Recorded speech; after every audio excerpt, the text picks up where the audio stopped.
प्रयागराज में 13 जनवरी 2025 से शुरू होने जा रहे महाकुंभ से पहले संगम क्षेत्र में गंगा का प्रवाह बदलने का भगीरथ प्रयास जारी है। नया प्रवाह क्षेत्र बनाने के लिए गंगा में 3 ड्रेनेज मशीनें उतारी गई।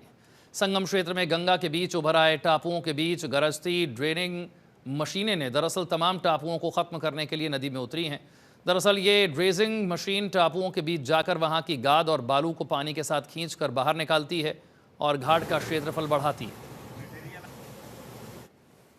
गत कुंभ में भी हम लोगों ने ये एक्सरसाइज की गई थी। इसको रिवर चैनलाइजेशन बोलते हैं। हम जैसे हमारी गंगा जी का जो धारा है, हम चाहते हैं कि गंगा जी का एक धारा में प्रवाह रहे। आप देखते होंगे कभी कभी 2 या 3 धाराएं निकल जाती तो उसके बीच में जो भूमि निकलती है वो हमारे किसी प्रयोग की नहीं रहती है। इसलिए उसको हम लोग इस बार कोशिश कर रहे हैं कि उसको रिवर को एक चैनलाइज कर दें, मतलब उसका पूर्वी और पश्चिमी सिरा एक ही रहे। बीच में आइलैंड्स जैसे टापू जैसा निकलता है वो ना निकले। इसके लिए हम लोगों ने आईआईटी गुवाहाटी से काफ़ी डिटेल में स्टडी कराई है इसकी, और उन्होंने सजेस्ट किया है कि कहाँ पर आपको करने से ज़्यादा से ज़्यादा लैंड होगी।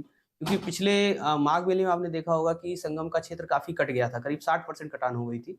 तो उसको रिक्लेम करने के लिए भी और धारा को चैनलाइज करने के लिए, दोनों पर्पज़ के लिए हम लोगों ने ये कार्य करा रहे हैं इरिगेशन विभाग के माध्यम से।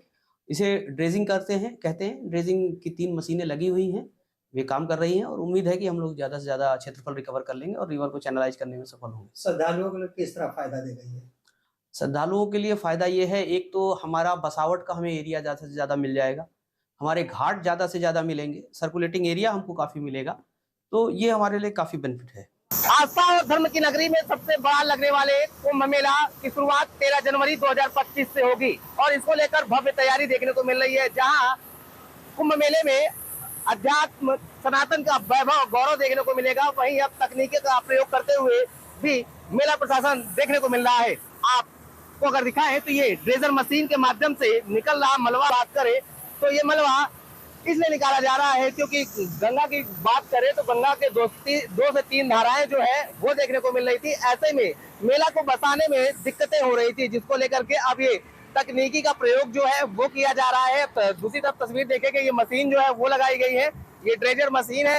ये जहां पर टापू आपको दिखेगा गंगा में, उस टापू को एक स्थान से दूसरे स्थान बदलने के लिए ड्रेजर मशीन लगाई गई है। पाइप के माध्यम से वो मलबा वहां से निकलता है और दूसरे जगह पर गिरेगा, और ये मलबा बता दें कि ऐसे शास्त्रीय ब्रिज से निकल करके संगम नोज तक इसको गिराया जा रहा है, जिससे कि घाट तो तैयार हो ही रहा है। इसके साथ ही साथ अगर बात करें तो धारा जो है गंगा की एक धारा हो रही है। आप पुराने अगर कथाओं में सुने होंगे कि तो भागीरथी ने ही गंगा की धारा का प्रवाह जो है था, लेकिन अब अगर बात करें तो धारा को तकनीकी के माध्यम से भी बदलने का प्रयास जो है वो किया जा रहा है। ये कहा जा सकता है कि महाकुंभ में गंगा की धारा को बदलने का भागीरथी प्रयास किया जा रहा है, जिससे कि यहाँ पर आने वाले जो श्रद्धालु हैं उनको स्नान करने में किसी प्रकार की दिक्कत ना हो और मेला बच सके। इसको लेकर के गंगा की धारा को एक किया जा रहा है और घाटों को ड्रेजर मशीन के माध्यम से तैयार किया जा रहा है। प्रयागराज से जनता टीवी के लिए अमित मिश्रा।